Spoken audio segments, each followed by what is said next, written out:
How is Mattias? Progressing, and I do expect him to play at least one of these two games. I mean, that's the hope that he's back in soon. So As far as the lines, I mean, we've talked about a lot how we want guys to be able to play with each other, and it seems like they've been able to do that. After a game like last night, when they played pretty well, I guess why mix them up today? not well. I'm assuming that you're assuming they'll be the way they were in practice today, tomorrow. I'm not certain of that yet. But it's we have to be a team, and these guys had no issue swapping line mates this morning in skate, and that's the way we want it. So again, I'm undecided what we'll do in the game tomorrow. It could look like it did in practice today. It could look like it was in the last game. Not certain on it. But we're running down to the end here, and we really would be. It's in our best interest to get as many different looks as we can. You go into an off season and you can already forecast. Hey, what if we did this, or what if we did that, or what would this look like, or what would that look like, and so now's our opportunity to tweak things and try things a little bit. Anyway, I mean, there's not a lot of games left, but where you can, and I do feel, from a system standpoint, our guys have evolved through the course of the year. Where, what we put in front of them as coaches, they execute, and it's second nature now. So there's not a lot of consumed energy or focus on how we play as a group of five on the ice. Six, I guess, if you put the goaltenders in there. So reintegration and integrating different guys and different parts is so much easier right now for that group, for our group, that it's really nice as a coach. You have a back-to-back coming, and then you finally get a break in this schedule. I mean, does that also give you the opportunity, starting next week, you can have those last 5 games, you can kind of take a look at mixing things up and just reevaluate where you are going in those last 5? Yeah, it'll be something different. It'll be a completely different day from the coaching side, from not having to prepare for the next game to actually having some time to reflect on what's happened and plan on what, as you mentioned, what you might want to tweak or do the next set of games, being the last set of games. So yes, it's a totally different feel from what we've pretty much been in as every other day for quite some time, with a lot of travel as well. So that break and that that window of time is, a day off seems like 3 days off. It's just the way it is, and those 3 or 4 days off that we have will seem like 2 weeks for the bodies and minds, I'm sure. What were you discussing on the bench with Coach McDermott last night during the warm-up? Yeah, that was a lot of fun having Coach around, and we were talking about just the different nuances of the game, and how hockey players act and prepare and react, and it was a lot of. And I was obviously picking his brain a lot on and asking him a lot of questions on how they do things and the details, and he's. And then you probably heard him speak to the team before we went out. So, you mix him in. He spent a couple hours with us before the game, and I had asked him to speak to the team before they went out to the ice for the game. And when he first got in the building, he said, I'm not sure, if I want to do that at this point. But after he went around and met the guys and saw what we do for a couple hours, he's a natural. Obviously, he deals with teams in competitive environment every single day, and I thought it was awesome to have him, and then to have him speak after walking around for a couple hours and getting a real good feel for some of our personalities and personnel and how we operate. And I thought our players were very, very inspired by a real short talk by him, but he has such a great presence to him. Obviously, he's been in the trenches of the sport at the highest level, and it's pretty neat to have him around. It's a unique relationship these two teams have, obviously, because it's the same owner. I know Kevin's built a relationship with Brandon. I mean, what's it been like for you to have a relationship start to build with a guy from another sport who's become as prominent. Yeah, I mean, as professional athletes and coaches, I mean, your life, it's so demanding. It's all consuming. There's not even time to think about much other in life when you're especially in season.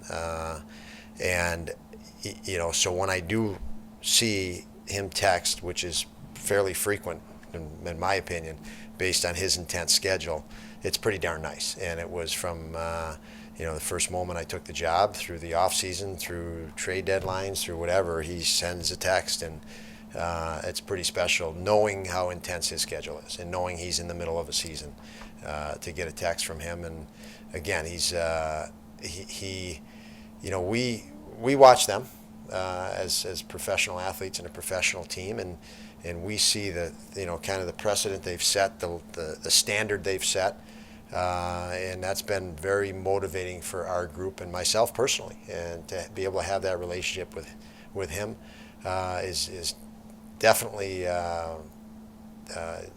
exciting and beneficial for me. I feel that that's helped us and helped me do what I do. So it's really neat. It's great. What were your thoughts on being selected for assistant coach with Team USA? Yeah, I mean, it's always an honor to do that. David Quinn and I have had a long relationship, many years, and we always, I think, looked forward to at some point being on a staff together. And we talked about it at a previous time, and it worked out this time around. So I was excited to be part of that staff with he, and I've worked with Jeff Blashill over there in Europe at those events. And Mike Hastings, another coach on the staff, way back when, 30 years ago, we were USHL, head coaches. So it's an exciting group on the coaching staff to work with. I'm looking forward to that, and always to be part of a Team USA, team. You have lots of special players, around the league. The last team I was with, Patrick Kane was on the team, and it's pretty neat to go into a foreign country wearing a USA jersey, and pooling all this NHL talent together and coming together as a team within a really short span is one heck of an experience. So I am looking forward to all of that. How many times have you coached with This will be my third men's world championship. The last couple were Copenhagen and Minsk, and two great cities and great events. And I've been to Helsinki, fortunately, through hockey several times, and looking forward to seeing it in the springtime. It's only been winter that I've been there. So. You have a lot of candidates on your team that could maybe join you. You're going to be lobbying to get some of them on the team. Yeah, it's interesting. You don't do a lot of lobbying because these guys, it's their professional career, and it is a window into their off season. It's part into their recovery. So a lot of guys are beaten up and bruised and banged up during the year, and they have to get back into the weight room and training, especially us specifically with a lot of young guys, because they can build up so much. They're still growing. So, it's a decision they all make on their own. I wouldn't influence anybody, either way. I would definitely communicate to guys and exchange, thoughts on things. But as far as recruiting, no, we have a general manager that'll speak to them. And I can certainly speak, the coaches and some of the expectations in that regard, but they all have to make their own decision. That's what I meant. Are you going to be talking to the team? Yeah, maybe yes. pushing some of them that way, so they Yeah, definitely. Definitely. Yeah, they've targeted our guys pretty good. Our guys have established themselves as candidates for that pool. There's no question. So we'll see how many we end up with, but they're all being considered. That is for sure. There are some statistical measures that put Rasmus Asplund in really good company defensively. How much consistency have you seen in that? He is sneaky competitive, and what I mean by that, he is ultra competitive, and it's hard to notice unless you watch. And it's going to be a trait of his, that inner drive that he has. It's going to keep making him a better hockey player. So you're going to keep seeing Rasmus improve. And I just mentioned to Paul the importance of these younger guys at the off season. just to build more strength, and they gain more hindsight with an 82-game schedule, which is the first grind of 82 games he's gone through this year. And he's had moments and stretches where he didn't play as well as he'd like, and that's going to make him a better player because of the way he responds to it. He is, like I said, ultra competitive, but there are some analytics that show he is a very effective player, and we know we have lots of skill and lots of guys that have scoring potential that's not there yet, but it's you see the potential of our ability to convert in the future. But he's a guy that is just a disruptor. He forecheck pressure, back check pressure. He wears on defensemen on the other team. He has some grind to his game, and he's very responsible defensively. I see him as having a real bright future because of those traits. Are there mental or physical adjustments you're noticing that attribute to Olofsson's recent success? Because that seems tied into your win. Yeah, I mean, it's no doubt recent success in the form of scoring. I give Victor a ton of credit, and where we're seeing the scoring come back is parallels that wrist recovering. He had that long injury. We didn't disclose it, and we disclosed it as an upper body to save him. Obviously being targeted when he did return, but it took him a bulk of games, 20 or more games before that wrist was back to normal. And once when his scoring started, it meant his wrist felt better. He could shoot the puck the way he shoots the puck. Think of some of the greatest skaters in the game. Speed's their asset, but they're trying to play with a pulled groin. Their life is miserable, and they can't do the things they could do, and that was what was hampering Victor. His bread and butter is shooting a puck, and so I give him a lot of credit pushing through it.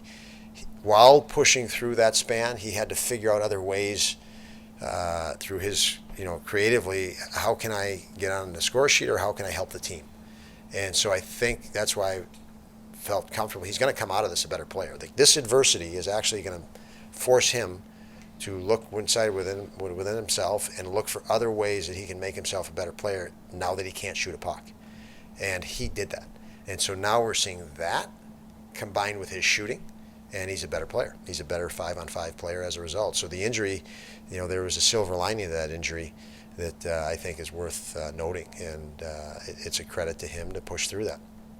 And you had met Sean McDermott prior to Yeah. yesterday, right? Yeah. Yeah, a few times. And then obviously, as I mentioned, we've communicated through text several times, and Kevin has had a relationship with him, and Brandon as well. Have you ever gone to the Bills? Have not. I have gone over there, but not with Coach, with Terry and Kevin, and a couple of times. Yeah, that's a big operation. I'm glad we operate on the smaller level, because it's a lot of moving parts over there.